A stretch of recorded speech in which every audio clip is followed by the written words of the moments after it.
D.El.Ed 2024-26 সেশনের class চলছে CC3 থেকে। আজকে ডে 11 ক্লাস। আজকের ক্লাসের পর থেকে পরের দিন থেকে CC4 শুরু হবে।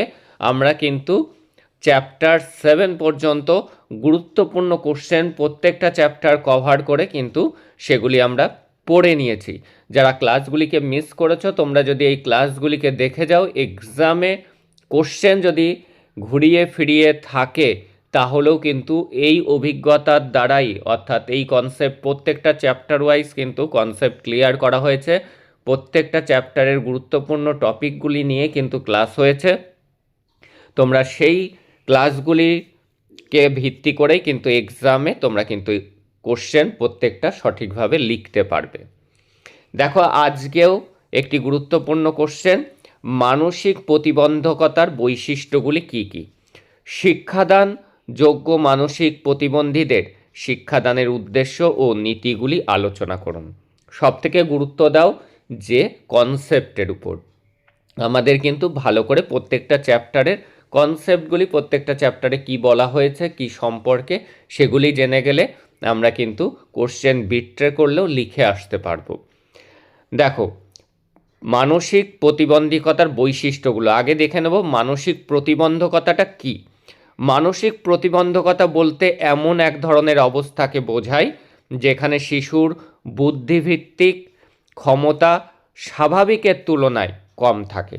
এর ফলে শেখা, বোঝা, সিদ্ধান্ত নেওয়া এবং দৈনন্দিন কাজ করতে সমস্যা হয়। তাহলে কি এই মানসিক প্রতিবন্ধী যেসব শিশুরা রয়েছে তাদের ক্ষেত্রে কি সমস্যা দেখা যায়?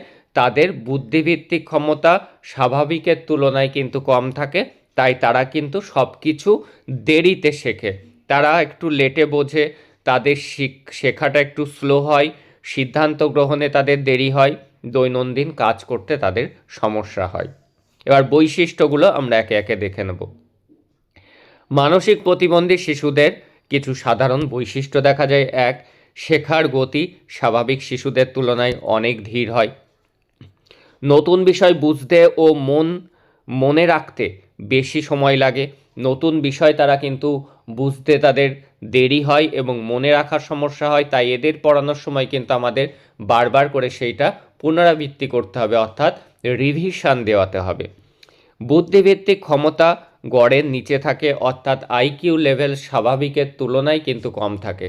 90 স্বাভাবিক, কিন্তু দেখা যায় তাদের 70 রয়েছে, স্বাভাবিকের তুলনায় কম আছে। কিন্তু তারা শিখতে পারবে না এমন নয়, তারা শিখতে পারবে কিন্তু একটু ধীরে শিখবে। আর কি সমস্যা দেখা যায়? কথা বলতে দেরি হয় তাদের, ভাষা স্পষ্ট হয় না, অনেক সময় তাদের ভাষাটা স্পষ্ট হয় না। সমস্যা সমাধান বা সিদ্ধান্ত নেওয়ার ক্ষমতা কম থাকে, অর্থাৎ সমস্যা সমাধান করতে তারা পারে না, স্বাভাবিক স্টুডেন্টের থেকে তাদের দেরি হয় বিষয়টা বুঝতে বা সমস্যার সমাধান করতে। আত্মবিশ্বাসের অভাব কিন্তু তাদের মধ্যে দেখা যায়। দৈনন্দিন কাজ যেমন পোশাক পরা, খাওয়া, পরিষ্কার থাকা শিখতে এগুলো কিন্তু তাদের দেরি হয়। আর কি, সামাজিক আচরণ এবং মানিয়ে চলার ক্ষেত্রে অসুবিধা হয়। তারা কিন্তু আর 5টা শিশুর সাথে স্বাভাবিকভাবে মেশে বা খেলাধুলো করে না, তারা কিন্তু একটু নিজেদের মধ্যে নিজেদেরকে গুটিয়ে রাখতে পছন্দ করে, অন্যের উপর নির্ভরশীল হয়ে পড়ে। তারা কিন্তু নিজের কাজ নিজে যেহেতু করতে পারে না, তাই তারা কিন্তু পরের উপর নির্ভরশীল হয়। আবেগ নিয়ন্ত্রণের সমস্যা দেখা যায়, তারা কিন্তু সহজেই খুব রেগে যায়, আবার সহজেই খুব চিৎকার করে কান্না করতে থাকে। এটা কিন্তু অর্থাৎ আবেগকে তারা নিয়ন্ত্রণ করতে পারে না। তাহলে আমরা যারা মানসিকভাবে প্রতিবন্ধী তাদের যে সমস্যাগুলো হয় তার বৈশিষ্ট্যগুলো দেখে নিলাম। এবার কি, তাদেরকে এই যে শিক্ষাদানযোগ্য মানসিক প্রতিবন্ধীদের শিক্ষাদানের উদ্দেশ্য, কেন তাদেরকে শিক্ষা দিতে হবে? যাদের মধ্যে শিক্ষাটা গ্রহণ করার এবিলিটি রয়েছে। যেসব মানসিক প্রতিবন্ধী শিশু কিছুটা শেখার ক্ষমতা রাখে তাদের শিক্ষাদানযোগ্য মানসিক প্রতিবন্ধী বলা হয়। এদের শিক্ষাদানের প্রধান উদ্দেশ্যগুলি হলো: এক, শিশুকে আত্মনির্ভরশীল করে তোলা, অর্থাৎ সে যাতে নিজেই নিজের কাজটা করতে পারে, সেই আত্মনির্ভরশীল হতে গেলে তাকে কিন্তু শিখতে হবে, তার ন্যূনতম বেসিক এডুকেশনটাও কিন্তু তার থাকা জরুরি। দৈনন্দিন জীবনের প্রয়োজনীয় কাজ শেখানো, যে কাজগুলি তার প্রয়োজন, যেমন পোশাক পরা, নিজে হাতে খাওয়া, এগুলি কিন্তু তাদেরকে শেখাতে হবে। আর কি, ভাষা ও যোগাযোগের দক্ষতা বৃদ্ধি করা, লোকজনের সাথে কথা বলা বা তার স্পিচটাতে ডিফেক্ট থাকলে সেটাকে যতটা সম্ভব উন্নতি ঘটানো যায় সেই চেষ্টা করা। সামাজিক আচরণ এবং শিষ্টাচার শেখানো, সামাজিক রীতিনীতিগুলো তাকে শেখানো। সহজ পঠন পাঠন এবং গণনার ধারণা দেওয়া, অর্থাৎ যোগ বিয়োগ গুণ ভাগ গুনতে শেখা, এগুলো কিন্তু তাদেরকে শেখাতে হবে, যেগুলো তাদের বেঁচে থাকার জন্য জরুরি হয়ে উঠবে জীবন ধারণের জন্য। ভবিষ্যতে সহজ কাজ করে জীবিকা অর্জনের ক্ষমতা করা, অর্থাৎ তাদেরকে এই যে শেখানোর উদ্দেশ্যই কিন্তু একটা বড় উদ্দেশ্য, ভবিষ্যতে যে যাতে শেখানোর বোঝা হয়ে না থাকে, অন্তত নিজের জীবিকা কোনো কাজের মধ্যে দিয়ে কিন্তু সে উপার্জন করতে সক্ষম হয়, সেটি শেখানো। তাই তাকে ভাষা এবং যোগাযোগে দক্ষতা তার মধ্যে বৃদ্ধি করতে হবে, সামাজিক শিষ্টাচার শেখাতে হবে, সহজ পঠন পাঠন যেগুলি সহজে সে নিতে পারবে সেগুলিকে শেখাতে হবে, আর বিশেষ করে গণনা শেখাতে হবে, অর্থাৎ সে যাতে গুনতে পারে, টাকা পয়সার হিসাব করতে পারে, সেটা শেখাতে হবে। আর কি, শিক্ষাদানযোগ্য মানসিক প্রতিবন্ধীদের শিক্ষাদানের নীতিসমূহ। এই শিশুদের শিক্ষাদানের সময় কিছু গুরুত্বপূর্ণ নীতি মেনে চলা প্রয়োজন। এই শিশুদের পড়ানোর সময় কোন কোন দিক খেয়াল রাখতে হবে? সহজ থেকে কঠিন নীতি অনুসরণ করতে হবে, অর্থাৎ প্রথমে সহজ জিনিস শেখাতে হবে, ধীরে ধীরে তাকে আস্তে আস্তে কঠিন জিনিস শেখাতে হবে, ততটা পর্যন্ত যতটা সে নিতে পারবে। পাঠদান হবে ধীরে ধীরে, অর্থাৎ একদিনে একটা চ্যাপ্টার শেষ করে দিলাম সে নিতে পারবে না, চ্যাপ্টারগুলোকে ব্রেক ডাউন করতে হবে, ছোট ছোট ইউনিটে ভাগ করে এক একটা ইউনিট করে তাকে শেখাতে হবে ধীরে ধীরে, এবং পুনরাবৃত্তির মাধ্যমে বারবার করে সেই জিনিসটাকে তাকে শেখাতে হবে। সপ্তাহে একদিন আবার রিভিশন দিতে হবে, এইভাবে যাতে সে সেটাকে ধরে রাখতে পারে, কারণ তার মনে রাখার শক্তি কিন্তু স্বাভাবিক শিশুর তুলনায় কম থাকে।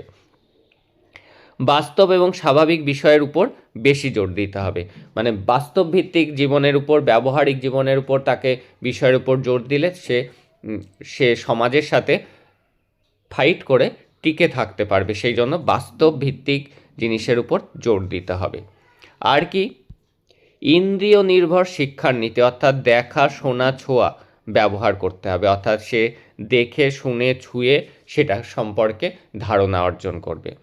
আর কি, শিক্ষার্থী কেন্দ্রিক অর্থাৎ শিশু কেন্দ্রিক শিক্ষার নীতি অনুসরণ করতে হবে, তাকে শেখানোর জন্য কিন্তু শিক্ষার নীতি হবে চাইল্ড সেন্ট্রিক। আর কি, আগ্রহ ও সক্ষমতার নীতি অনুযায়ী শিক্ষা দিতে হবে, অর্থাৎ আগ্রহ ও সক্ষমতা এমনভাবে তাকে পড়াতে হবে, পড়ানোর বিষয়টাকে এমনভাবে উপস্থাপন করতে হবে যাতে সে কিন্তু পড়তে তার ভালো লাগে, তার কিন্তু আগ্রহ সঞ্চার হয়, এবং সক্ষমতার নীতি অর্থাৎ সে যেটা করতে সক্ষম সেই বিষয়টাকেই ইন্টারেস্টিং করে তাকে শেখাতে হবে। প্রশংসা ও উৎসাহ প্রদানের নীতি মেনে চলতে হবে, অর্থাৎ তাকে প্রশংসা করতে হবে, একটু পারলেই কিন্তু তাকে উৎসাহ দান করতে হবে যে খুব ভালো হয়েছে, তুমি পারবে, এইভাবে তাকে উৎসাহ দিতে হবে, মাঝে মাঝে পুরস্কৃতও করা যেতে পারে। ব্যক্তিগত পার্থক্যের নীতি মাথায় রেখে পড়াতে হবে, প্রত্যেকটা শিশুর কিন্তু আইকিউ লেভেল সমান থাকে না, বোঝার ক্যাপাসিটি শেখার ক্যাপাসিটি সমান হয় না, প্রত্যেকের পার্থক্য অনুযায়ী তাদেরকে কিন্তু বিশেষ বিশেষ কেয়ার নিতে হবে। আর কি, আর আনন্দময় এবং চাপমুক্ত পরিবেশের নীতি বজায় রাখতে হবে, ক্লাসরুমটা হবে তাদের কাছে আনন্দদায়ক, এবং কিন্তু তারা চাপমুক্তভাবে, তাদেরকে কিন্তু কখনোই প্রেশার দেওয়া যাবে না। এবার উদাহরণ, সঠিক পদ্ধতি এবং যত্নের মাধ্যমে শিক্ষাদানযোগ্য মানসিক প্রতিবন্ধী শিশুদেরও সমাজের উপযোগী করে তোলা সম্ভব। তাদের প্রতি সহানুভূতিশীল, ধৈর্য এবং ভালোবাসায় সফল শিক্ষাদানের মূল চাবিকাঠি। তাহলে এই যে একটা ছোট উপসংহার তোমরা লাস্টে লিখে দেবে, এটার কিন্তু একটা বড় ভূমিকা আছে ভালো মার্কস পেতে। যাই লিখবে একটা ভূমিকা এবং একটা উপসংহার যেন থাকে, তুমি আনকমন কোশ্চেন লিখতে গেলেও কিন্তু নিজে থেকে একটা কমন সেন্স দিয়ে সেটা বানিয়ে দেবে। উপসংহারটা কী হবে, তুমি যেটা লিখলে তারই একটা জিস্ট ছোট করে বলে দেবে। তাহলে সঠিক পদ্ধতি ও যত্নের মাধ্যমে শিক্ষাদানযোগ্য মানসিক প্রতিবন্ধী শিশুদেরও সমাজের উপযোগী করে তোলা সম্ভব। তাদের প্রতি সহানুভূতি, ধৈর্য ও ভালোবাসায় সফল শিক্ষাদানের মূল চাবিকাঠি। এই ছিল আজকের গুরুত্বপূর্ণ আলোচনা। আমরা CC3 ক্লাস এই পর্যন্ত শেষ করে এবার CC4 একেবারেই শুরু হয়নি, CC4-এ আমরা কিন্তু যতটা সম্ভব এগোবো। তারপরে আবার যে ক্লাসগুলি বাকি রয়েছে CC2 CC3 সেগুলি কিন্তু আবার শুরু হবে। এইভাবেই কিন্তু আমরা এক্সামের আগে সমস্ত ক্লাস কমপ্লিট করে ফেলবো। That's all today. দেখা হচ্ছে তোমাদের সাথে পরে।